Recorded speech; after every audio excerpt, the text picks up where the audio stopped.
ETF index mutual funds నేర్చుకుని stock మార్కెట్లో రాణించాలనుకుంటున్నారా? వెంటనే ఈ నెంబర్కి కాల్ చేయండి.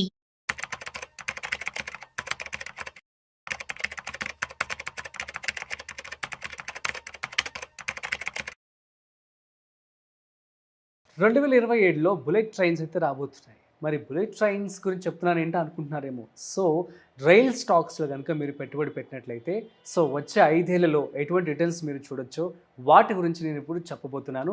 సో నేను చెప్పడమే కాదు, సో ఇవాళ మనతో వీటి గురించి మాట్లాడి అనాలిసిస్ చేసి చెప్పడానికి మనతో ఉన్నారు. So financial expert Sriraman Chandramurthy గారు. సో వారి మాటలోనే అడిగి తెలుసుకునే ప్రయత్నం చేద్దాం. సో హాయ్, హలో, నమస్తే, వెల్కమ్ టు సుమన్ టీవీ. నేను మీ Rajiv Pasupuleti. So let's start. Hi sir, నమస్తే. నమస్తే అండి సార్, యాక్చువల్లీ 2027 నుంచి బుల్లెట్ ట్రైన్స్ వస్తున్నాయి. అవునండి. సో ఇదొక మంచి పరిణామం అని చెప్పుకోవచ్చు. అవునండి. సో బుల్లెట్ ట్రైన్స్తో మనం హైదరాబాద్ నుంచి విజయవాడ ఇంత సేపులో వెళ్ళొచ్చు సార్? 2-3 అవర్స్లో 2-3 అవర్స్లో వెళ్ళిపోవచ్చు. అంటే మనం వైజాగ్ కూడా మేబీ 4-5 అవర్స్లో 6 అవర్స్లో వెళ్ళిపోవచ్చు. అవునండి. So fine. So jokes apart, so next వచ్చేసి మరి వీటికి సంబంధించి రైల్ స్టాక్స్లో కనుక పెట్టుబడి పెడితే వచ్చే 5 ఏళ్లలో అసలు ఏ స్టాక్స్ ఉన్నాయి, ఎంత రిటర్న్స్ వచ్చే అవకాశం ఉంది చెప్తారా? డెఫినెట్గా అండి. ఇది ఈ వీడియో ఎందుకు చెప్తున్నానంటే, మనం లాస్ట్ టైం కూడా రైల్వే స్టాక్స్ ఒక మంచి రిటర్న్స్ ఇచ్చి ఇప్పుడు బాగా ఒక 30-40% తగ్గాయి. ఇప్పుడు చాలా మంది ఏంటంటే రైల్ స్టాక్స్లో ఆల్రెడీ ఇన్వాల్వ్ అయ్యి హై రేట్లో కొని ఇరుక్కున్నారు. సో వాళ్ళ కోసం కూడా నేను ఈ వీడియో ఎందుకని చేస్తున్నాను అంటే, నెక్స్ట్ దీన్ని ఇప్పుడు రైల్వే సెక్టర్స్ని మనం ఒక 4 years 5 years ఆర్జన్లో చూస్తే మనం కనీసం ఒక 4 times 5 times వెల్త్ క్రియేట్ చేసుకోవచ్చు. ఓకే. సో ఈ సెక్టర్ నేను షార్ట్ టర్మ్ 3 months 1 year అలా కాకుండా, ఎందుకంటే ఇందులో గ్రోత్ ఇప్పుడు నెక్స్ట్ 4 years 5 years ఆర్జన్ తీసుకోవటం వల్ల ఇప్పుడు ఆ బుల్లెట్ ట్రైన్స్ రావటం, తర్వాత రెండోది ఏం జరుగుతుందంటే, ఇప్పటి వరకు మనకి డబుల్ ట్రాకే ఉంది. ఇప్పుడు ఏం చేస్తున్నారంటే 4 tracks చేస్తున్నారు, మేజర్ రూట్స్ అన్నీ కూడా. దానివల్ల రైలు యొక్క నెంబర్ ఆఫ్ ట్రైన్స్ పెరగటం, తర్వాత కోచెస్ని ఆల్ట్రా మోడర్నైజ్ చేస్తున్నారు. అంటే ఇప్పుడు ఒక విమాన ప్రయాణం ఎలాగో ఇప్పుడు అంత లగ్జరీ ఇప్పుడు రైల్లో కూడా ఇద్దామని మేజర్ ఫోకస్ చేస్తున్నారు. అంటే వరల్డ్ మొత్తం కూడా ఆ రైల్స్ అన్నీ కూడా వరల్డ్లో చూసుకుంటే చాలా ఎక్స్ట్రాడినరీగా ఉన్నాయి. ఇవాళ మన కంట్రీ 3rd largest ప్లేస్లో ఉంది కాబట్టి ఊరికే బై జీడిపి చెప్పడం కాదు కదా, ఇక్కడ ఇన్ఫ్రాస్ట్రక్చర్ ఆ రేంజ్ కనపడాలి కదా. కాబట్టి గవర్నమెంట్ అనేది కంప్లీట్గా రైలు ఇండస్ట్రీ సెక్టర్ మొత్తం సో ఇక బుల్లెట్ ట్రైన్స్ ఈ సెక్టర్ కనుక డెవలప్ అయితే చాలా మంచి చేంజ్ వచ్చినట్లే, వచ్చే అవకాశాలు ఉన్నాయి. ఆ దిశగా అడుగులు కనపడుతున్నాయి మనకి. కాబట్టి మనం ఏం చేస్తున్నామంటే, దీన్ని షార్ట్ టర్మ్లా కాకుండా, ఇప్పుడు నా దగ్గర ఫ్రీ అమౌంట్ ఉంది. సో ఇప్పుడు నేను చెప్పే కంపెనీస్లో అసలు ఒక రైలు పరిగెత్తాలంటే ఏమేమి కంపెనీస్ దానిలో ఉన్నాయి, ఇన్వాల్వ్ అయి ఉన్నాయి, అవి అన్నీ ఇప్పుడు మీకు చెప్పడం ద్వారా మీరు 1, 2, 3 మీకు కావాల్సిన కంపెనీలు పెట్టుకొని వాటిలో కొంత ఫ్రీ అమౌంట్ మీరు ఇన్వెస్ట్ చేసుకొని ఈ యొక్క వెల్త్లో మీరు కూడా పార్టిసిపేట్ చేసుకోవచ్చు నా ఉద్దేశం. Great. At the same time నేను ఎక్కడ కూడా ఫోర్స్ చేయట్లేదు. యాజ్ పర్ సెబీ రూల్స్, మేము this is for education purpose only, but please research according to yours.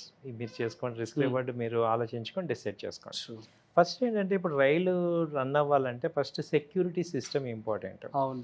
దానికి ఏంటంటే రైల్ టెల్ కంపెనీ అనేది ఆ రైల్ యొక్క సెక్యూరిటీ అంతా చూస్తుంది. ఓకే. ఇప్పుడు ప్రెసెంట్ ఇది దాని రేంజ్ వచ్చి 350-400 మధ్యలో ఉంది. ఓకే. సో రైల్ టెల్ అనే కంపెనీ 350-400. ఇది ఇప్పుడు చెప్పేవన్నీ కూడా 4 years 5 years ఆర్జన్లో ఇంకా బాగా గ్రో అయ్యే ఛాన్సెస్ ఉంటాయి. తర్వాత ఏంటంటే, ఈ కమ్యూనికేషన్స్లో పవర్ కావాలి. ఓకే. కాబట్టి హెచ్బిఎల్ పవర్ సిస్టమ్స్ ఆ కంపెనీ ఈ ఎక్విప్మెంట్ అంతా ఇస్తుంది. HBL power systems. సో ఇది ప్రెసెంట్ 550-600 రేంజ్లో ఉంది. అది చూసుకొని ఇన్వెస్ట్ చేసుకోండి. దాని తర్వాత ఈ ఎనర్జీ పవర్, దీనికి ఇంకొక కంపెనీ ఏంటంటే ఈ హిటాచి ఎనర్జీ ఇండియా. అదేంటంటే పవర్ బ్రేక్స్ కానీ పవర్ సిస్టమ్ కానీ అదంతా కూడా హిటాచి ఇండియా ఇస్తుంది. ఇది కొంచెం 20,000 ఆ రేంజ్లో ఉంది షేర్ వాల్యూ. తర్వాత ఏంటంటే ఈ ఫైనాన్స్, రైల్ కంపెనీ ఫైనాన్స్ అంతా కూడా ఈ రైట్స్ అనే company, rail finance company rights, ఆ కంపెనీ ఈ ఫైనాన్స్ అంతా ప్రొవైడ్ చేస్తుంది. తర్వాత టికెట్స్ కానీ ఫుడ్ కానీ ఐఆర్సిటీసీ చూసుకుంటుంది.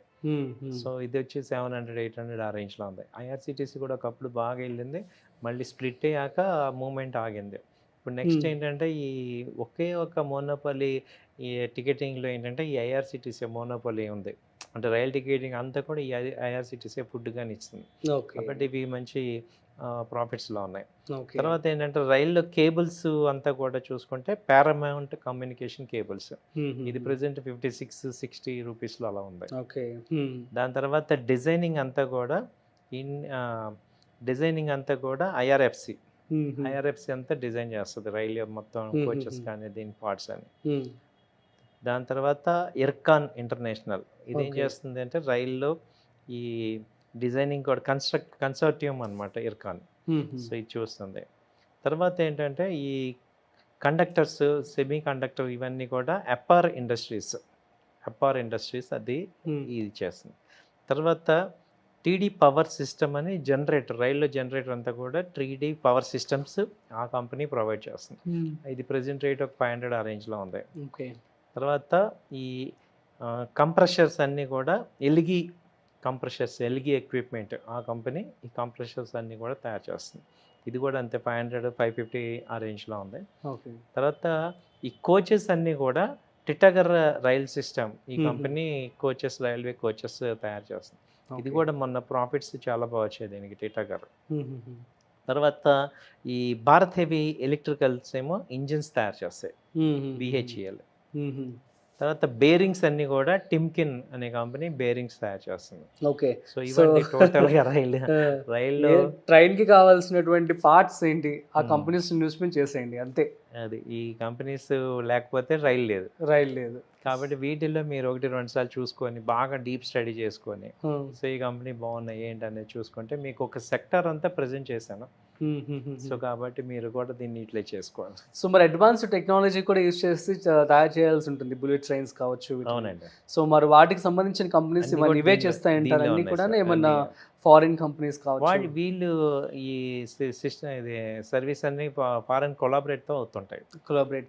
న్యూ టెక్నాలజీ అంతా తీసుకుంటారు. సో ఈ మేజర్గా ఈ కంపెనీస్ ఈ రైల్కి కాంట్రాక్ట్స్ అవుతాయి. సో వీటి నుంచి న్యూ డిజైన్స్ అన్ని కూడా వీళ్ళు తీసుకొని డెవలప్ చేస్తున్నారు. ఓకే. సో మరి రైల్ సెక్టార్ మీద మాకు భయం అండి, కాన్ఫిడెన్స్ లేదు మాకు అనే వాళ్ళకి మీరు ఏం చెప్తారు మరి? రైల్ సెక్టర్ మీద లేదంటే అంటే నేను చెప్పేది ఏంటంటే ఒక 20%-30% మీ క్యాపిటల్లో పెట్టుకోండి. ఇప్పుడు నా దగ్గర ₹1,00,000 ఉన్నాయనుకోండి, మంచి క్వశ్చన్ అడిగారు మీరు. ₹1,00,000 రైల్లో పెట్టకండి, ఒక 30,000 పెట్టుకోండి. పోర్ట్ఫోలియో అలాగే పెట్టుకోవాలి. ఇప్పుడు నేను ₹1,00,000 ఉన్నాయి నా దగ్గర, నేను ఇప్పుడు ఇన్ని కంపెనీల్లో 1,00,000 కాదంటే మీరు మొత్తం సెక్టార్లో కలిపి 30% పెట్టాలి. ఏ సెక్టర్ అయినా కానీ 30% మాక్సిమం. సో మినిమం ఇస్ 20 నుంచి పెడితే బెటర్. 20-30 ఓకే. కాబట్టి అప్పుడు మీకు రిస్క్ ఉండదు. ఇప్పుడు నేను ₹1,00,000 పెట్టాను అనుకోండి, అది మొత్తం తగ్గితే కష్టం. సో నేను అనేది 30% పెట్టుకోండి. Super sir, thank you so much. Thank you అండి. సో వీళ్ళందరికీ రిటర్న్స్ ఎలా వచ్చే ఛాన్స్ ఉంటుంది sir? 5x minimum chance. 5x, లక్ష పెడితే 5,00,000 అంటే మనం అలా చెప్పకూడదు. యాజ్ పర్ సెబీ రూల్స్ ప్రకారం ఇంత వచ్చేస్తే అంత వచ్చేస్తే చెప్పకూడదు, ఛాన్సెస్ ఉన్నాయి. Okay. Yeah, thank you so much sir. So guys అర్థమైంది కదా మరి. సో 2027లో బుల్లెట్ ట్రైన్స్ అయితే రాబోతున్నాయి. సో ఇండియాని దుమ్ము దులిపేయడానికి. So I mean to say like మనం చాలా అడ్వాన్స్గా గ్రో అవుతూ ఉన్నాము. కాబట్టి ఇటువంటి స్టాక్స్లో కనుక మీరు పెట్టుబడి పెట్టుకున్నట్లయితే high returns around 5x of growth కూడా చూసే అవకాశాలు అయితే ఉన్నాయని చెప్పి కూడా శ్రీరామచంద్రమూర్తి గారు చెప్తూ ఉన్నారు. అండ్ మీరు కూడా మీ యొక్క ఓన్ రీసెర్చ్ చేసి ఆ తర్వాత మాత్రమే పెట్టుబడి పెట్టుకోండి. So we are not responsible for anything. So that's it. మరొక ఇంట్రెస్టింగ్ కాంటెంట్తో మళ్ళీ కలుద్దాం. అంతవరకు చూస్తూనే ఉండండి Suman TV. This is Rajiv signing off. Video నచ్చినట్లయితే like, share and subscribe. Thanks for watching.